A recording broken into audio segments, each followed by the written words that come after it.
Okay, so once you're in My Programming Lab, you'll likely not get this screen. I have multiple courses, so I have to choose which one I want. But this is what you should see.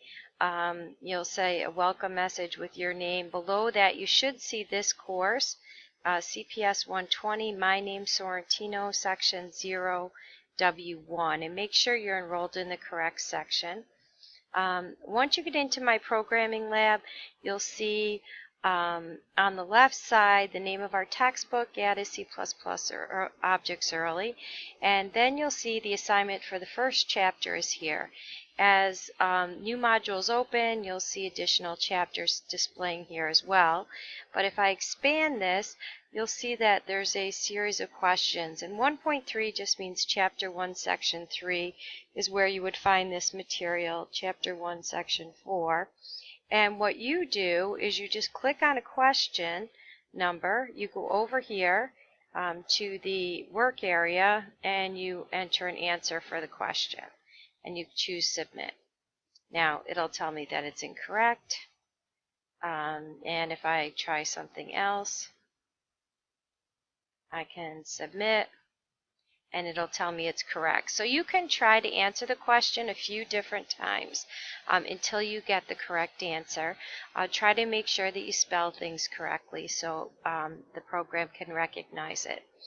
Now, for the first chapter, it's really just fill in the blank type questions, but as we proceed through other chapters, you'll actually have to enter C++ code over here in this work area. Now, you don't see, when you get something incorrect, you don't see the right answer.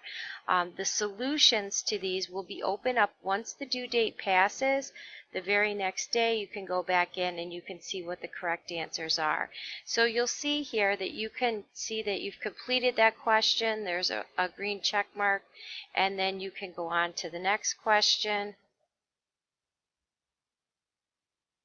And this will show you that you completed it, but it was incorrect. So what you want to do is you really want to try and go in and get the answers correct. I will see how many you got right and how many you got wrong when I go in to grade them.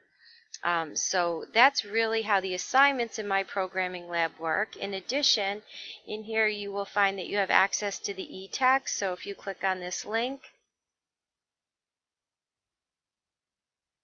then our e-text will come up, and you can go into different chapters and you can read through this. You can adjust the size.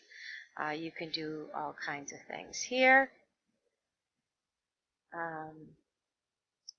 And you can click on video notes. I'll be directing you to some of these video notes within the lecture modules, but I actually have links, so you don't have to go in here.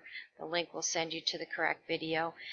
So you probably don't have to go to this page, but if you ever want to, in Chapter 1 there's 2 different videos you can watch. In Chapter 2 there's 4 different videos. So we do use some of these in the course.